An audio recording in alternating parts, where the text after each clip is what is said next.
ప్రపంచంలో ఎవరికైనా ఏ ఊరికే రావని విషయాన్ని అందరూ గ్రహించి అప్రమత్తంగా ఉండాలని జిల్లా ఎస్పీ సూచించారు. ఇన్వెస్ట్మెంట్ పేరుతో సైబర్ నేరాలకు పాల్పడే ముఠా ఆట కట్టించారు. ట్రేడింగ్ చేసే వారిని లక్ష్యంగా చేసుకుని కొత్త తరహాలో నేరాలకు పాల్పడుతున్నారని ఎస్పీ తెలిపారు. ఇన్వెస్ట్మెంట్ పేరుతో సైబర్ నేరాలకు పాల్పడే ముఠా ఆట కట్టించారు నెల్లూరు జిల్లా పోలీసులు. ఈ సందర్భంగా జిల్లా ఎస్పీ మాట్లాడుతూ, ప్రపంచంలో ఎవరికైనా ఏం ఊరికే రావని, ఎవరు ఊరికే ఇవ్వరనే విషయాన్ని గ్రహించి అందరూ అప్రమత్తంగా ఉండాలన్నారు. ఇన్వెస్ట్మెంట్ పేరుతో అదనపు ఆదాయం ఆర్జించమంటూ ఆశ చూపి ఆన్లైన్లో నగదు పెడితే 10 నుండి 15% ఆదాయం సంపాదించవచ్చని ట్రేడింగ్ చేసేవారిని లక్ష్యంగా చేసుకుని కొత్త పంథాలో నేరాలకు పాల్పడుతున్నారు సైబర్ నేరగాళ్లన్నారు. తక్కువ సమయంలో సులువుగా ఎక్కువ డబ్బులు సంపాదించాలనే ఆశను సైబర్ నేరగాళ్లు అస్త్రంగా ఎంచుకుంటున్నారన్నారు.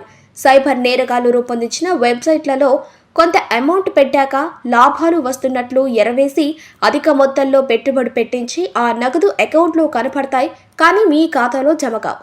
అయ్యాక అమాయక ప్రజలే లక్ష్యంగా వల వేస్తున్న ముద్దాయిలు దోచేస్తున్న సైబర్ నేరగాళ్లతో తస్మాత్ జాగ్రత్త అని సూచించారు.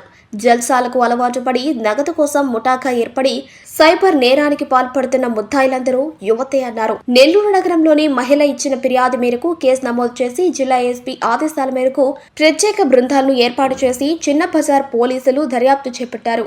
తీగ లాగితే డొంక కదిలినట్టు చిన్న బజార్ స్టేషన్లో ఇచ్చిన ఫిర్యాదు మేరకు కూపీ లాగి జల్లెడ పట్టి నెల్లూరు పోలీసులు ముద్దాయిలను అరెస్టు చేశారు. నకిలీ ఆధార్ మరియు పాన్ కార్డులను సృష్టించి బ్యాంక్ అకౌంట్లను ఓపెన్ చేసి సైబర్ నేరాలకు పాల్పడుతున్నారని తెలిపారు. బయోమెట్రిక్ ధృవీకరణ అవసరం లేని రోడ్ సైడ్ సెల్ పాయింట్ల నుండి DKYC ద్వారా సిమ్ కార్డులను పొందుతారు. తద్వారా అకౌంట్కు సిమ్ కార్డును లింకు చేస్తారు.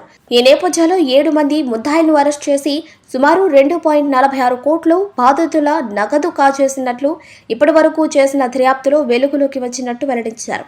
నిందితుల పేరు మీద ఉన్న బ్యాంక్ అకౌంట్స్ ఫ్రీజ్ చేసి 39.40 లక్షల నగదు హోల్డ్ చేయమని బ్యాంకులకు అధికారులకు ఆదేశాలు జారీ చేశారు పోలీసులు.